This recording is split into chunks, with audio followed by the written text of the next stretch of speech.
सवाल ये है कि अगर आप कल ना रहें, अगर आप जो कि इकलौते कमाने वाले हैं आपके परिवार के, अगर आप ना रहें तो आपके परिवार की फाइनेंशियल जिंदगी का क्या होगा? क्या किसी भी फाइनेंशियल डिसरप्शन के बिना या किसी भी आर्थिक कमी या तंगी के बिना आपको लगता है कि 15 से 20 साल आपका परिवार जो है वो सुरक्षित रह सकता है? पर्याप्त पैसा होगा उनके पास?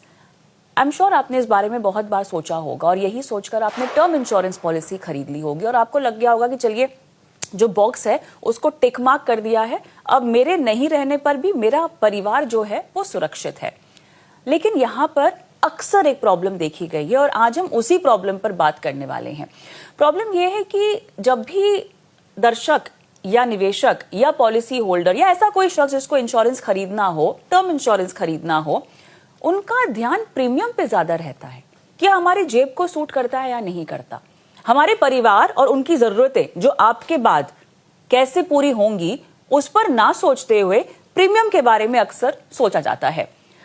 10 साल पहले या एक दशक पहले अगर आपने 50 लाख के कवर के साथ कोई टर्म प्लान लिया है तो उस वक्त तो बहुत बड़ा लग रहा होगा। इनफैक्ट अगर अभी आपने 1 CR 1 करोड़ का लिया है वो भी आपको बड़ा लगेगा। लेकिन आप ये भूल रहे हैं कि पढ़ाई लिखाई का खर्च बढ़ रहा है, रहने के लाइफस्टाइल एक्सपेंसेस जिसको हम कहते हैं वो बढ़ रहे हैं, मेडिकल बिल्स जो हैं वो बढ़ रहे हैं, लोग ज्यादा लंबा जी रहे हैं इसीलिए उनके खर्चे भी बढ़ रहे हैं।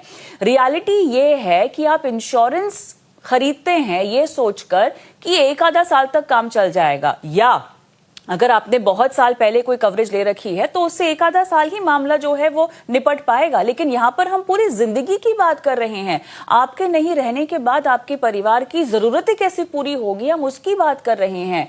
बहुत समय ये देखा गया है कि जो इंश्योरेंस का पैसा मिलता है वो पर्याप्त नहीं होता और इसीलिए आज हम चाहते हैं कि हर वो शख्स जो ये शो देख रहा है, जो अपने परिवार और उनकी जरूरतों के बारे में सोचता है, उनको ये सवाल अपने से जरूर पूछना चाहिए। इंश्योरेंस ले रखा हो या नहीं ले रखा हो, कितना टर्म इंश्योरेंस आपके लिए सही है?